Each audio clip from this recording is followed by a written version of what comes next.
وَكَذَلِكَ، اور اس طرح مَكَّنَّا لِيُوسُفَ فِي الْأَرْضِ، ہم نے جماؤ عطا کیا، جگہ دی یوسف کو زمین میں. کون سی زمین میں؟ سرزمین مصر میں. ایک معقول ٹھکانہ دے دیا. باپ کی تربیت سے نکل کر عزیز مصر کی تربیت میں آ گئے، کیونکہ وہ بھی بیٹے کی نظر سے دیکھ رہا ہے نا ایک طرح سے. یوسف علیہ السلام کی تربیت اس وقت تک صحرا میں نیم خانہ بدوشی گلہ بانی کے ماحول میں ہوئی تھی. کھلے صحرا میں پلے تھے، بکریاں چراتے، ایک دیہاتی ماحول میں. فطرت کو قریب سے دیکھا تھا، فطرت کی تعلیم مکمل ہو چکی تھی. اب مزید نکھار کے لیے پڑھنے کو باہر جانا تھا. جیسے ہم اپنے بچوں کو ایک خاص وقت تک اپنے پاس رکھتے ہیں، پھر جب ہم چاہتے ہیں کہ وہ زیادہ لائق اور قابل بن جائیں تو ان کی جدائیاں برداشت کرتے ہیں اور ان کو دور دور بھیج دیتے ہیں. اللہ تعالیٰ نے بھی ان کی ہائر ایجوکیشن کے لیے اور ایک ڈفرنٹ کوالٹی ان کے اندر پیدا کرنے کے لیے کہ آگے چل کر جس حکومت کو انہیں سنبھالنا ہے اس کے ماحول سے واقف ہونے کے لیے، اس کو قریب سے دیکھنے کے لیے ایک اور جگہ بھیج دیا. اب اس دور میں نہ تو ہاسٹلز تھے اور نہ ہی کوئی ایسی جگہیں تھیں کہ جہاں پر تربیت کے لیے بھیجا جا سکتا. اور اس طرح ایک دیہاتی لڑکے کا اٹھ کر عزیز مصر کے گھر میں جانا، وہ تو شاید دروازہ بھی نہ کھولتا. تو اللہ تعالیٰ نے ایک اور طریقے سے انتظام کر دیا. اب دیکھیں کہ بعض اوقات ہم ایک چیز چاہتے ہیں لیکن اس کے مینز کا ہمیں نہیں معلوم ہوتا. تو جب اللہ تعالیٰ سے کچھ مانگے تو اس تک پہنچنے کے راستے کی آسانی بھی مانگے. ایسا نہ ہو کہ وہ سفر آپ پر بہت گراں ہو جائے، ناقابل برداشت ہو جائے. بہرحال کذالک مکننا لیوسف، دنیا دیکھ رہی ہے کہ بچہ باپ سے دور ہو گیا ہے، اجنبی ماحول میں آ گیا ہے، غلام بن چکا ہے، لیکن اللہ تعالیٰ اس کو ایک اور اینگل سے دیکھ رہے ہیں. ہم نے یہ تو جگہ دی ہے اس کو. یہی فرق ہوتا ہے اللہ کی بات میں اور ہماری بات میں. ہم جس چیز کو اپنے لیے ایک برا سمجھتے ہیں، مصیبت سمجھتے ہیں، پریشانی سمجھتے ہیں، اللہ تعالیٰ اسی چیز کو ہمارے حق میں اچھا سمجھتے ہیں. مکننا لیوسف، کیا ہوا؟ ہم نے یوسف کو ٹھکانہ دیا ہے. یہ اس کے لیے ایک بہتر تربیت اور ایک نئی ٹریننگ کا حصہ ہے. اس کے لیے جگہ فراہم کر دی کہ وہ خود لے آیا ہے گھر میں اور کہہ رہا ہے اس کو اچھی طرح سے رکھنا. اور یہ ہم انتظام کر رہے ہیں دو چیزوں کا. ایک تو کیا کہ یوسف کے لیے مصر کی حکومت کا رستہ آسان کرے، اور دوسرا وَلِنُعَلِّمَهُ مِن تَأْوِيلِ الْأَحَادِيثِ، اور تاکہ ہم اس کو تعلیم دیں، ہم اس کو سکھائیں باتوں کی تہ تک پہنچنا. کیونکہ جب تک انسان ایک پروٹیکٹڈ ماحول میں رہتا ہے اس کو زمانے کی اونچ نیچ کا نہیں پتا چلتا. جو ہی انسان ایک خاص قسم کی پروٹیکشن سے باہر آتا ہے تو بہت سی حقیقتیں اس کو سمجھ آنے لگتی. بالکل ایسے جیسے کمرے کے اندر بیٹھ کے آپ کو کپڑے کا رنگ کچھ اور نظر آئے گا، اور جب آپ سورج کی روشنی میں نکلیں گے تو رنگ بالکل بدلا ہوا نظر آئے گا. ایسے ہی جب ہم ایک خاص چھوٹے انوائرمنٹ میں رہتے ہیں تو ہم چیزوں کو اور نظر سے دیکھتے ہیں. جب ہم باہر نکلتے ہیں تو دنیا کے نئے رنگ نظر آتے ہیں اور ہمارے تصورات پھر بدلتے چلے جاتے ہیں. جب تک تھوڑا علم ہوتا ہے ہم میں سختی اور شدت بہت زیادہ ہوتی. جب علم زیادہ ہو جاتا ہے تو دل و دماغ میں وسعت آنے لگتی اور انسان کی سوچ بدلنے لگتی. مجھے خود اچھی طرح یاد ہے کہ جب تک میں نے پاکستان میں پڑھا تو میرے سوچنے کا انداز بہت مختلف تھا، لیکن جب 4 سال ایک بالکل اور ماحول میں رہ کے پڑھا تو بہت وسعت آئی. الحمدللہ قرآن کی تعلیم موجود تھی، اس لیے اچھے برے کا فرق ساتھ ساتھ پتہ چل رہا تھا. لیکن جس طرح لوگوں کو سمجھنے کا موقع ایک کھلے ماحول میں جا کے ہوا وہ یہاں ایک پروٹیکٹڈ ماحول میں نہ ملا. کیونکہ جتنے زیادہ لوگوں سے آپ انٹریکشن کرتے ہیں اتنے ہی آپ کو ان کے مزاج سمجھ میں آنے لگتے ہیں، اتنی ہی آپ کو ان کی نفسیات سمجھ آتی، اتنی ہی ان کی مکاریاں اور فریب سمجھ میں آتے ہیں، اور ان کی باتوں کی حقیقت سمجھ میں آتی ہے کہ یہ جو آپ کی خوشامد ہو رہی ہے یا آپ کی تنقید ہو رہی ہے اس کے پیچھے اصل بات کیا ہے. یعنی انسان کی سمجھ اور فہم و فراست میں اضافہ ہوتا ہے. اللہ تعالیٰ فرماتے ہیں کہ ہم نے اس کو ایک بالکل اجنبی ماحول میں لے جا کے اس لیے چھوڑا کہ وہ باتوں کی تہ تک پہنچے. اور دوسرا معنی خوابوں کی تعبیر. خوابوں کی تعبیر تو ایک الہامی علم بھی ہے، اور خوابوں کی تعبیر بھی انسانی نفسیات کو سمجھے بغیر آپ نہیں کر سکتے. ان دو چیزوں میں گہرا تعلق ہے. کیوں؟ اس لیے کہ آپ دیکھیں کہ وہ حدیث سب سے پہلے میں آپ کو سنائی تھی کہ 3 طرح کے خواب ہوتے ہیں، اور نمبر 1 حدیث نفس، دل کی بات، جو آپ سوچتے ہیں دن کو رات کو وہی دیکھتے ہیں. اب اگر ایک شخص آپ کے پاس خواب لے کر آیا ہے کہ میں نے یہ دیکھا وہ دیکھا، آپ اس سے مروب ہوئے بیٹھے، اچھا اس نے یہ دیکھ لیا. لیکن جب آپ اس سے ذرا سا پوچھتے ہیں کہ اچھا تم نے دن کو کیا کیا کیا تھا، کہاں کہاں گئے تھے، کیا کرتے ہو، تو آپ دیکھیں گے کہ فوراً آپ انٹرپریٹ کر سکیں گے کوئی اندر کی خرابی ہے جو اس کو خواب میں اس طرح نظر آ رہی. تو اس خواب کا معنی صرف اتنا ہی ہوگا کہ اس کی پرسنالٹی کی ایک عکاسی ہو. تو حدیث کیا ہوتی ہے؟ بات. اور خواب بھی کیا ہوتا ہے؟ ایک بات ہوتی ہے. کچھ باتیں آپ اپنی جاگتی زندگی کی کرتے ہیں اور کچھ باتیں آپ اپنی سوئی ہوئی زندگی کی کرتے ہیں. کچھ دن کی باتیں ہوتی ہیں، کچھ رات کی باتیں ہوتی ہیں. تو بسا اوقات دن میں جن چیزوں کی محرومی ہوتی ہے وہ رات کو آپ پوری کر لیتے ہیں خواب دیکھ کر. تو یہ اللہ تعالیٰ کا ایک فیصلہ تھا کہ ہمیں یوسف کو باتوں کی تہ تک پہنچنا سکھانا ہے. اچھا اس کی کیوں ضرورت ہوتی؟ باتوں کی تہ یعنی آپ ایک بات سن رہے ہیں ایک شخص کی، وہ کچھ بول رہا ہے اور آپ کچھ سمجھ رہے ہیں، اور آپ اس کی حقیقت سمجھ رہے ہیں. یہ کہاں سے بولا جا رہا ہے، یہ کیوں بولا جا رہا ہے، اس کے پیچھے کیا ہے، اس کے مقاصد کیا ہے. چونکہ آپ کو مصر کی حکومت دی جانی تھی، آپ کو ایک بہت بڑے مقام پہ پہنچنا تھا، تو اس کے لیے جب تک آپ کے اندر معاملہ فہمی یا لوگوں کی باتوں کی تہ تک پہنچنا آپ کو نہ آتا تو آپ اپنی حکومت میں ناکام ہوتے. آپ کو معلوم ہے ایک روایت میں آتا ہے کہ 80 سال تک وہ آپ بلا شرکت غیر اس حکومت پہ فائز رہے، اور موت کے ساتھ وہ چھنی، کوئی آپ سے لے نہیں سکا، کوئی آپ کے پائے کا قابل شخص سامنے نہیں آیا. اور حیرت کی بات ہے نا کہ ملک کسی کا ہے، زمین کسی کی ہے، اور حکومت ایک وہ شخص کر رہا ہے جو صحرا سے اٹھ کے آیا، کہیں اور سے آیا ہے. یہ بالکل ایک حیرت انگیز بات لگتی. اور پھر ان کو کنٹرول بھی کر رہا ہے، اور کنٹرول کر کے عدل و انصاف بھی قائم ہے، اپنا دین بھی پھیلا رہا ہے، سب کچھ کر رہا ہے. آج ہمارے اندر یہ قابلیت کیوں نہیں رہی؟ ہم تو دوسروں کی کالونیز بن گئے، دوسرے ہم پر استعمار جما گئے، ہم تو دوسروں کے غلام بن گئے. ہے نا فرق؟ یوسف علیہ السلام ایک جگہ سے اٹھے اور دوسری جگہ جا کے بالکل ایک مختلف ماحول، دوسری قوم، اس وقت کی سو کالڈ مہذب، ترقی یافتہ، اور دنیا کی آپ کیوں کہہ سکتے ہیں ایک طرح سے سپر پاور، جا کے ایک ایلین وہاں اس کو کنٹرول کر لیتا ہے. کیا یہ آسان کام ہے؟ اپنے ملک کی حکومت لینا کتنا مشکل، آپ دیکھ ہی رہے ہیں نا کیا کیا ہوتا ہے. اور پھر کیسی کیسی ناکامیاں بھی ہیں. یہ ناکامیاں کیوں ہیں؟ کہ اس کے اہل نہیں ہیں، چلانا نہیں جانتے، وہ تجربہ نہیں ہے پیچھے، وہ باتوں کی حقیقت اور تہ تک پہنچنا، وہ شعور کی، وہ احساس کی کیفیت نہیں.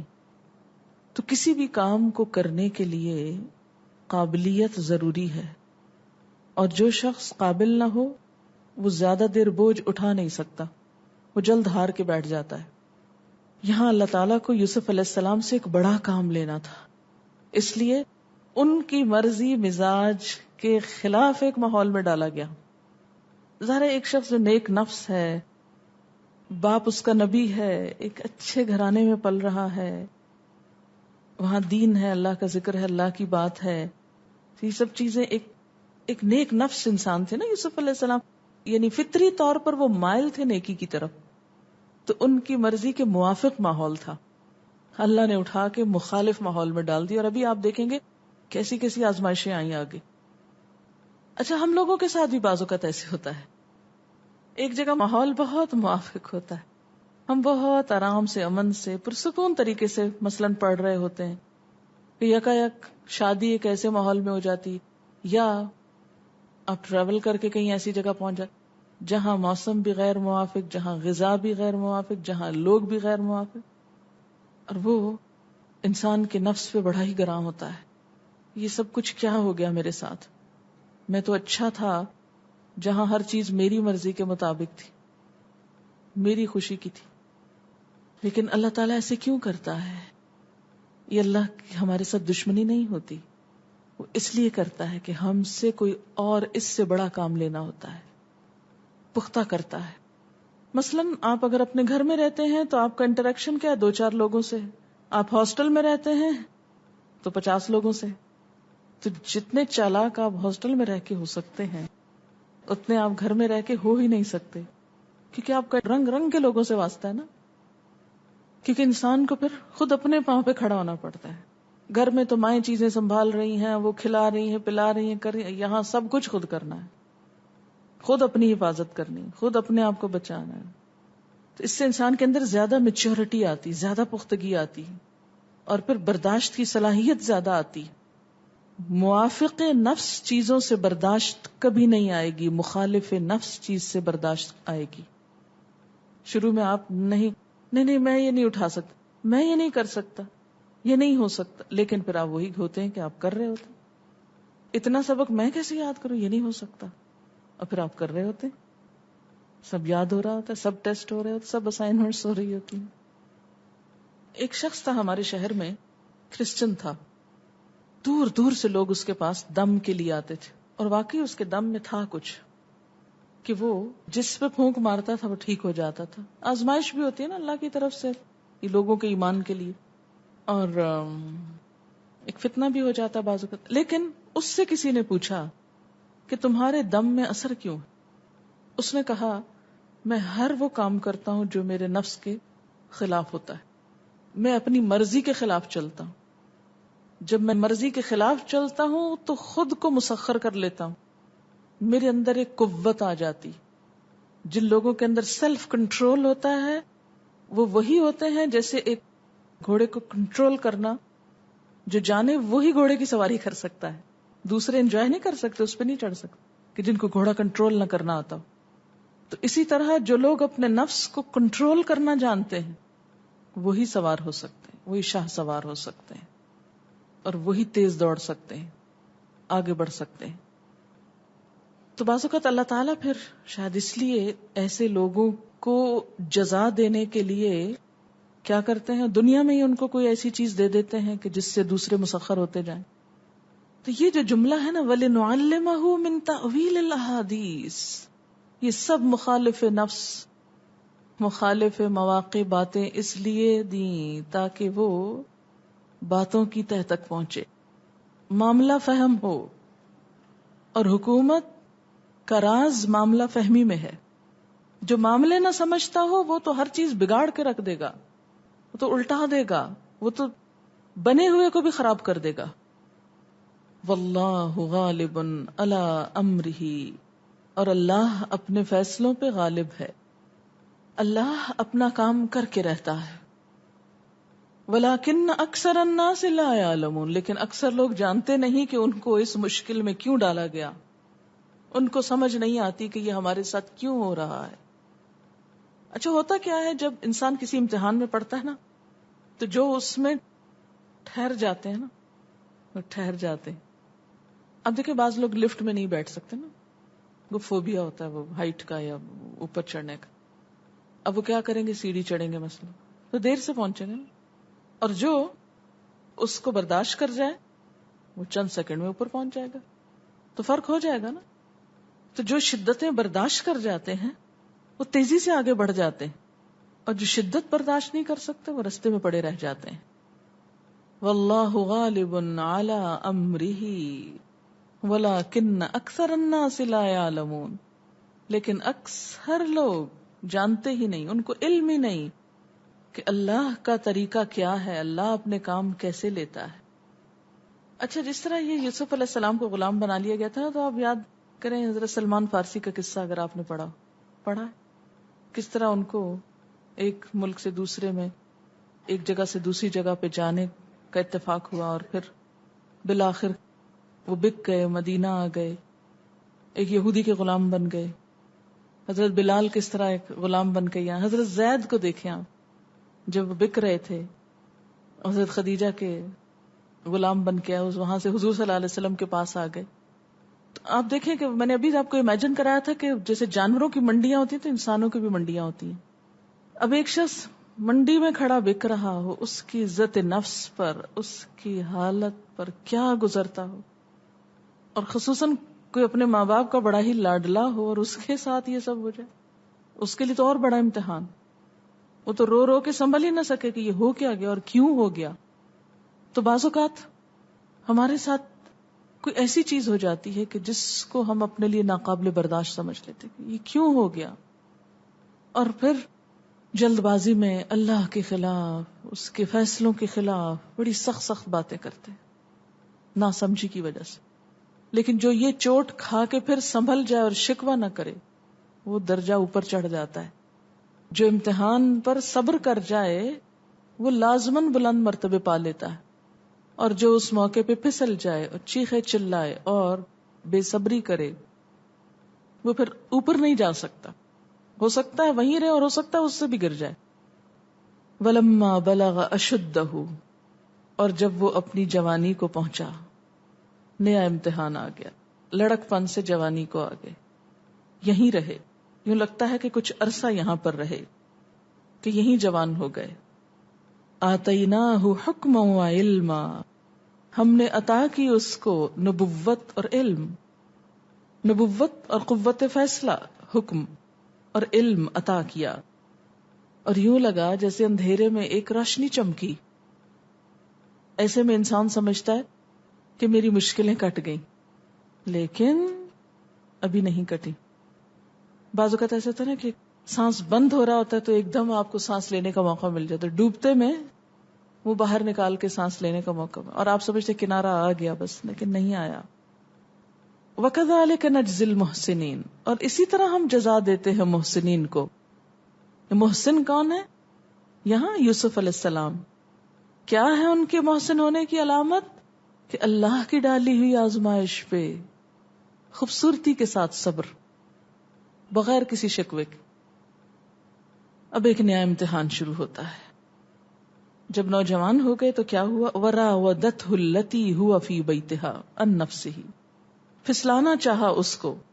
راودا کا معنی ہوتا ہے بات چیت کرنا، باتوں باتوں میں پھسلا لینا، باتوں کے ذریعے بہکا لینا. جیسے کسی سے میٹھی میٹھی باتیں کر کے اس کو اپنے ڈھب پہ لے آنا، اس کو منا لینا. دوسرے کو کسی کام پر جس کے کرنے کا وہ ارادہ نہ رکھتا ہو پھسلا لینا اور آمادہ کر لینا، اس کو راودت ہو کہتے ہیں. تو راودا کا لفظ بہت استعمال ہوگا آگے. پھسلانا چاہا اس کو، التی اس عورت نے، ہوا فی بیتہا جس کے گھر میں وہ رہ رہا تھا، گھر کی مالکہ نے اس کو پھسلانا چاہا. کس سے؟ ان نفس ہی، اس کے نفس سے، یعنی اس کے نفس پر وار کیا اور ناز و انداز سے اور خوبصورت باتوں سے اس پہ ڈورے ڈالنے لگی. اور ایک دن تو باتیں کرتے کرتے اس نے کیا کیا، ایک اور قدم آگے بڑھ گئی. وغلقت الابواب، دروازے بند کر لیے گھر کے، یعنی برائی کا ارادہ کر لیا. کتنا بڑا امتحان ہے ایک شریف انسان کے لیے کہ ایک عورت اس کو بہکا رہی ہے، اور وہ بھی وہ جو گھر کی مالکہ ہے، کہ جس کے احسان سے انسان سر نہ اٹھا سکے. اور خصوصاً اس کا شوہر جس نے کہا تھا اکرمی مثواہ. وقالت، اور کہنے لگی، ہیت لک، آ جاؤ. ہیتا اسم فعل ہے بمعنی امر، تحییت آواز دینے کو کہتے ہیں، بلانا. ہیت لک، جس طرح ہم کہتے ہیں نا ادھر آؤ، ہیت لک. قال، یوسف علیہ السلام نے کہا، معاذ اللہ، اللہ کی پناہ، یہ تم کیا کہہ رہی ہو؟ انہ ربی، بے شک وہ میرا آقا ہے، احسن مثوایا، جس نے عمدہ دیا میرا ٹھکانہ مجھ کو. میں اس رب کی نافرمانی کروں؟ یہاں ربی سے دو مراد ہیں. رب سے مراد اللہ، میرے رب نے مجھے ایک عمدہ ٹھکانہ دیا اور میں گناہ کا کام کروں؟ اس نے مجھے عزت دی اور میں اس کی نافرمانی کروں؟ اور دوسرا رب کا معنی کیا کیا گیا؟ اس عورت کا شوہر، کیونکہ رب البیت کہتے ہیں گھر کے مالک کو، اور عورت کے لیے کہتے ہیں ربت البیت، گھر کی مالکہ. تربیت بھی اسی سے ہے لفظ. قال معاذ اللہ انہ ربی احسن مثوایا. آپ دیکھیں کہ کبھی انسان کو کوئی برائی کی طرف بلائے تو اس وقت کیا سوچنا چاہیے؟ میں اللہ کی بات چھوڑ دوں اس کی باتوں میں آ کر؟ اس نے مجھے کیا دیا ہے؟ میرے رب نے تو مجھ کو سب کچھ دیا. اگر کوئی انسانوں سے بے وفائی کرنے کو کہے تو اس پر بھی انسان نہ مانے کہ لو اس شخص نے میرے ساتھ احسان کیا اور تم مجھے اسی سے توڑ رہے ہو. وہ تو میرا محسن ہے، تم مجھے اسی کے خلاف بہکا رہے ہو، اس کو ناراض کرنے کے سامان پیدا کر رہے ہو. انہ لا یفلح الظالمون. یاد رکھو ظالم کبھی فلاح نہیں پاتے. یہاں ظالم کا معنی کیا ہے؟ جو اللہ کی نافرمانی کرے اور جو بندوں سے غداری کرے. بندوں سے غداری، انسانوں کی نمک حرامی. عموماً ہمارا حال کیا ہوتا ہے کہ جو شخص ہمارے ساتھ احسان کرتا ہے ہم اسی کی جڑیں کاٹنے لگتے ہیں، اسی کے ساتھ برا کرنے لگتے ہیں.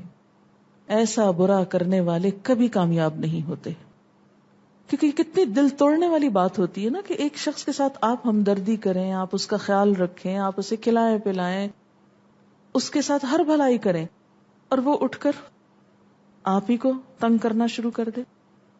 اسی لیے والدین کی نافرمانی کو کبیرہ گناہوں میں شمار کیا گیا. اللہ کے ساتھ شرک کے بعد بدترین گناہ ماں باپ کی ناراضگی، کیونکہ ماں باپ کے احسانات بڑے ہوتے ہیں. میں نے اپنی زندگی میں ایک اصول بنایا. مثلا میرے والد نے مجھے پڑھایا تھا، قرآن کی تعلیم خاص طور پر دی تھی. ایک تو والدین ویسے ہی بڑے محسن ہوتے ہیں، لیکن عموماً صرف ان کا والدین ہونے کا احسان ہم کو کم یاد رہتا ہے. لیکن اس کے ساتھ چونکہ وہ میرے استاد بھی تھے تو مجھے زندگی میں کچھ بھی کہہ لیں، کچھ بھی کہہ لیں، میں نے کبھی ان کی بات مائنڈ نہیں کی، کبھی پلٹ کے جواب نہیں دیا، کبھی بدتمیزی سے بات نہیں کی. سوال ہی پیدا نہیں ہوتا کہ اونچی آواز میں بھی بات. اور ہمیشہ ایک جھکا ہوا معاملہ، ایک شفقت کا معاملہ. یہاں تک کہ جب میں نے قرآن کے بعد جب میں نے حدیث میں پی ایچ ڈی کی تو کچھ میری سوچ اور میرے والد کی سوچ میں فرق آ چکا تھا. انہوں نے جس طریقے سے پڑھا تھا ان کی ایک مخصوص سوچ تھی. میں نے جب خود اپنی ریسرچ کی تو میری اپنی ایک سوچ ڈیولپ ہوئی. لیکن اس کے باوجود کبھی میں نے بحث نہیں کی، کبھی لیٹ ڈاؤن نہیں کیا. ہنستے ہنستے کبھی کوئی بات ہوئی تو ہوئی. مثلاً ایک دفعہ تیمم کرنا تھا تو آخری عمر میں بہت کمزور ہو گئے تھے، تو اتنی مشقت سے اپنے بازو اوپر کر کے تو پھر وہ تیمم کرتے تھے. تو میں نے کہا ابا جان قرآن پاک میں تو بس صرف ہاتھوں کا ذکر آتا ہے، حدیث میں بھی آتا ہے، اور چہرے کا بس اتنا ہی کافی. تو ہنس پڑے. کہتے ہیں ہاں امام مالک کا مسلک بھی یہی ہے. وہ مسلک کو بہت مانتے تھے، میرے اور ان میں فرق یہ تھا. تو کہتے ہیں امام مالک کا مسلک بھی یہی ہے. تو میں نے کہا آپ اتنی تکلیف نہ کیا کریں، جب اللہ نے ایک رخصت دی ہے تو رخصت سے فائدہ اٹھائیں. اتنے کمزور ہاتھوں کے ساتھ مشکل سے اوپر چڑھانے یا کوئی اور چڑھائے، پھر وہ ہاتھ خود پھیرتے تھے، اتنی مشکل ان کو پڑتی تھی. تو میں نے کہا کہ لیکن کبھی بھی سوال ہی پیدا نہیں ہوتا کہ کوئی ایسی چیز، کبھی ہوتا ہی ہے نا کہ والدین کی کوئی بات آپ کو پسند نہیں آتی، سب محبت احترام کے باوجود بعض جگہوں پہ آ کے انسان ڈس ایگری کرتا ہے کچھ چیزوں میں. مثلاً یہ کہ جب کبھی زندگی میں جو بہت بڑی کامیابی ملی تو انہوں نے کبھی اس قسم کا اپریشیٹ نہیں کیا کہ ہم تکبر میں مبتلا ہو جائیں. پی ایچ ڈی کر کے واپس آئی تو مجھے کہنے لگے مجھے اس بات کی زیادہ خوشی ہے کہ تم حج کر کے آئی ہو. اس دوران مجھے حج کی اللہ نے توفیق دی. کہنے لگے مجھے اس بات کی زیادہ خوشی کہ تمہیں حج نصیب ہوا ہے. ہاں پی ایچ ڈی ٹھیک ہے، خود بھیجنے والے، خود میرے بچوں کو رکھنے والے، خود سپورٹ کرنے والے، اچھے اچھے خط لکھنے والے، دعائیں کرنے والے، سب کچھ کرنے والے، جب کر کے ایک شخص پہنچتا ہے نہ خود کسی تکبر میں مبتلا ہے نہ بچے کو ہونے دیتے ہیں. کہتے ہیں ہاں ٹھیک ہے الحمدللہ ہو گئی، لیکن مجھے خوشی ہے کہ تمہارا حج ہو گیا. کیونکہ مجھے اکثر کہتے تھے کہ میں تمہیں بہت خواب میں دیکھتا ہوں کہ تم میرے ساتھ طواف کر رہی ہو. بچپن میں بہت چھوٹی تھی تو مجھے کہتے ہیں میں تمہیں اپنے ساتھ طواف کرتے بہت دیکھتا ہوں خواب میں. تو اب اس میں آپ دیکھیں کہ عموماً یہی ہوتا ہے نا کہ والدین جس طرح ریئیکٹ کرتے ہیں بچوں میں بھی اسی طرح پھر ان چیزوں کی شے آنے لگتی ہے. اسی طرح ہمیشہ اپنے استادوں کے ساتھ میرا یہ معاملہ رہا. میں یونیورسٹی میں تھی اور یونیورسٹی میں عموماً اسٹوڈنٹس جو ہوتے ہیں وہ ایک ایسے لیول پہ پہنچ جاتے ہیں جہاں ان پہ پابندی نہیں ہوتی. ہوتا یہ تھا کہ کلاس میں کوئی بات ہوتی تو اسٹوڈنٹس آ کے ہاسٹل میں خوب استادوں کے خلاف بولنا شروع کر دے، فلاں سر نے یہ کر دیا، فلاں ٹیچر نے یہ کر دیا، وہ بتائیں آپ کو یہ سمجھتے ہیں وہ سمجھ، اور میرا جتنا وقت ہوتا تھا ان کے صرف منہ پہ ہاتھ رکھتے گزر، خدا کے لیے مت بولو استادوں کے بارے میں کچھ، وہ محسن ہیں آپ کے، اگر تم کو کوئی اختلاف رائے ہے تو جا کے سر سے ڈائریکٹ بات کر لو کہ آپ یہ کام نہ کریں. لیکن یہاں مجلسوں میں بیٹھ کے استادوں کو ڈسکس کرنا یہ اعمال کو بھی ضائع کرتا ہے اور محسن کے ساتھ نمک حرامی بھی ہے، ناشکرا پن ہے. حضرت علی کا قول ہے نا کہ جس نے مجھے ایک لفظ سکھا دیا میں اس کا غلام بن گیا جہاں چاہے مجھے بیچ ڈالے. یہ بات میں صرف اس لیے کر رہی ہوں کہ عموماً ہمارے ہاں یہ جو علم کی، علماء کی، استادوں کی، والدین کی، بزرگوں کی جو ایک ناقدری اور بے احترامی آ گئی ہے، اس سے معاشرے میں بہت سی خرابیاں پیدا ہو گئی. کیونکہ جس معاشرے کے اندر سے احترام اٹھ جاتا ہے وہاں سے خوشی اٹھ جاتی، اور جس معاشرے میں بڑوں کی طرف سے بچوں پہ شفقت اٹھ جاتی وہاں بھی خوشی ختم ہو جاتی. یعقوب علیہ السلام کے کردار میں کیا نظر آتا ہے کہ بچوں کے اتنے بڑے جرم پر کہ عزیز ترین چیز چھین کے اور جھوٹ بول کے اور قسمیں کھا رہے ہیں اور غلط کام کر، ایک پہ ایک غلط کام کر رہے ہیں، اور وہ کتنے تحمل سے معاملہ کر رہے ہیں. تو ظالم کون؟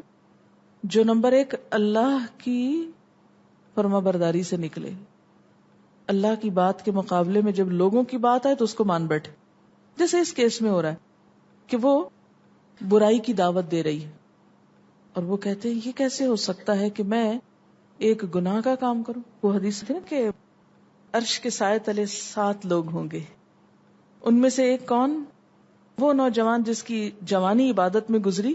اور اسی طرح جوان ہی کے بارے میں ایک اور بات آتی ہے کہ ایک ایسا مرد جس کو کوئی اونچے گھرانے کی عورت، اونچے گھرانے کی مراد کیا ہے کہ انفلوئنشل ہو، خوبصورت ہو، وہ برائی کی دعوت دے اور وہ اس کو قبول نہ کرے کہ میں تو اللہ سے ڈرتا ہوں. اب دیکھیں نا کہ مرد عموماً خود عورتوں کی طرف مائل ہو جاتے، لیکن ایک شخص، ایک مرد جو اپنی نگاہوں کو بچا کے رکھے، عزت آبرو کو بچا کے رکھے، اور کوئی عورت اس کو اپنی طرف مائل کرنے کی کوشش کرے تو مرد کا ایسے موقع پہ سنبھلنا بہت ہی مشکل بات ہے. تو جو ایسے میں خود کو سنبھال جائے، دوسرے کی دعوت کو ٹھکرا دے، اور آپ دیکھیں ایسی دعوت ٹھکرانا کسی کی عزت نفس پہ چوٹ مارنا ہے، جو ناقابل معافی جرم ہو سکتا ہے کسی انفلوئنشل انسان کے سامنے کہ اچھا تم نے مجھے ناراض کیا، اب دیکھو تمہاری کیا ہو بنتی ہے درگت. فرمایا ایسا شخص عرش الہی کے سائے تلے ہوگا، اللہ کے پیارے بندوں میں سے جو اللہ کی خاطر گناہ کی طرف قدم نہ اٹھائے. نہیں، یہ میں نہیں کر سکتا، میرے رب نے میرے پہ بڑے احسان کیے ہیں، اس نے مجھے اتنا کچھ دیا، میں اسی کی ناراضگی کا کام کروں. اچھا ہم لوگوں کا حال کیا ہوتا ہے؟ جب ہمیں کوئی خوشی ملتی ہے ہم اللہ کو زیادہ ناراض کرتے. کوئی شادی کا موقع ہو، کوئی پارٹی ہو، کوئی خوشی کا موقع ہو، ہم ہر غلط کام کرنے کو تیار ہو جاتے ہیں. جن کو عام دنوں میں ہم برا کہتے ہیں ان دنوں میں ہم خود بھی کر لیتے ہیں ساتھ. کتنی عجیب بات ہے نا، کتنی نمک حرامی ہے. اور اسی طرح انسانوں کے ساتھ جب اپنا کوئی مفاد سامنے آتا ہے تو دوسرے کو کاٹ کے پرے رکھ دیتے ہیں. تو اللہ کا فیصلہ کہ انہ لا یفلح الظالمون، ظالم کامیاب نہیں ہو سکتے، وقتی طور پر وہ کتنے بھی طاقتور ہوں. یہ کتنی سمجھداری کی بات تھی ان کی، اور اتنی بڑی آفر کو ٹھکرا دیا.